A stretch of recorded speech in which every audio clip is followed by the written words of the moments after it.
Cinema ನಟಿ ಧಾರಾವಾಹಿಯಲ್ಲಿ ಮಾಡುತ್ತಿದ್ದಾರೆ ಅಮ್ಮನ ಪಾತ್ರ. ಯಾರದು? ಹೌದು ವೀಕ್ಷಕರೇ, ಅಂದು ಚಂದ್ರಮುಖಿ ಪ್ರಾಣಸಖಿ ಎಂಬ ಚಿತ್ರದಲ್ಲಿ ಮುಖ್ಯ ಪಾತ್ರದಲ್ಲಿ ನಟಿಸಿದ್ದ ಭಾವನಾ ಇಂದು ರಾಮಾಚಾರಿ ಎಂಬ ಧಾರಾವಾಹಿಯಲ್ಲಿ ಅಮ್ಮನ ಪಾತ್ರದಲ್ಲಿ ನಟಿಸುತ್ತಿದ್ದಾರೆ.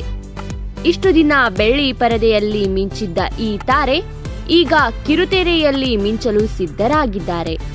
ಪಟಪಟನೆ ಮಾತನಾಡುತ್ತಾ ಅಂದು ಚಂದ್ರಮುಖಿಯಲ್ಲಿ ಮನಸ್ಸನ್ನು ಗೆದ್ದ ಪ್ರಾಣಸಖಿ ಇಂದು ಈ ರಾಮಾಚಾರಿಯಲ್ಲಿ ಗತ್ತು ಗೈರತ್ತು ತೋರಿಸುವ ಮೂಲಕ ವಿಲ್ಲನ್ ಆಗಲು ಹೊರಟಿದ್ದಾರೆ ಅಂತ ಅನಿಸ್ತಿದೆ. ಅವರ ಭಾಷೆ, ಅವರ ಭಾವಾಭಿನಯ ಇದೆಲ್ಲವನ್ನು ನೋಡುತ್ತಿದ್ದರೆ ಅವರ ವೃತ್ತಿ ಜೀವನದಲ್ಲಿ ಇನ್ನೊಂದು ಮೈಲಿಗಲ್ಲನ್ನು ಸೃಷ್ಟಿ ಮಾಡಲಿದ್ದಾರೆ ಎಂದು ಅನಿಸುತ್ತೆ.